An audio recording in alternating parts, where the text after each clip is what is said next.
Présidente. Madame la ministre, je souhaite vous interroger sur la question de la demi-part fiscale supplémentaire dont peuvent bénéficier les veuves d'anciens combattants. Il y a un an, dans cet hémicycle, avait lieu sur ce sujet un vote historique. L'amendement de la commission des finances de notre collègue Jean-Paul Dufrègne et celui identique déposé par le groupe socialiste et apparenté, dont j'étais le premier signataire, étaient adoptés à la quasi-unanimité par 105 voix pour, 1 voix contre.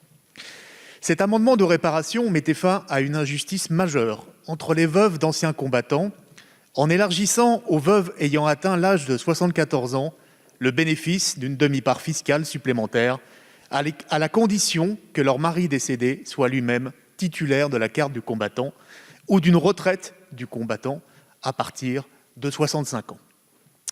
Cette avancée pour le monde combattant doit bénéficier à 50 000 veuves aux revenus souvent modestes à partir du 1er janvier 2021 pour un coût budgétaire de 30 millions d'euros.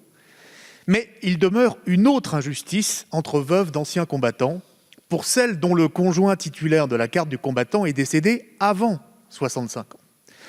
Je demande donc au gouvernement s'il envisage désormais de compléter la mesure adoptée l'an dernier en permettant à toutes ces veuves de bénéficier de cette demi-part fiscale, quel que soit l'âge de décès de leur conjoint.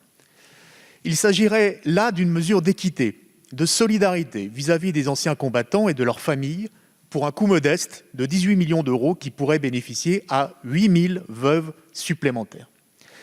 Je souhaite également appeler, Madame la Ministre, votre attention sur les veuves d'anciens combattants dont le conjoint est décédé avant 65 ans qui sont titulaires d'une attestation précisant que leur époux aurait pu, de son vivant, prétendre à la carte du combattant.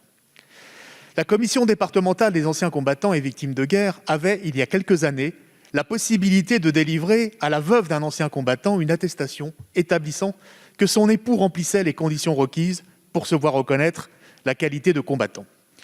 Madame la ministre, allez-vous faciliter les démarches administratives de ces veuves de façon à leur permettre de bénéficier de la demi-part fiscale ?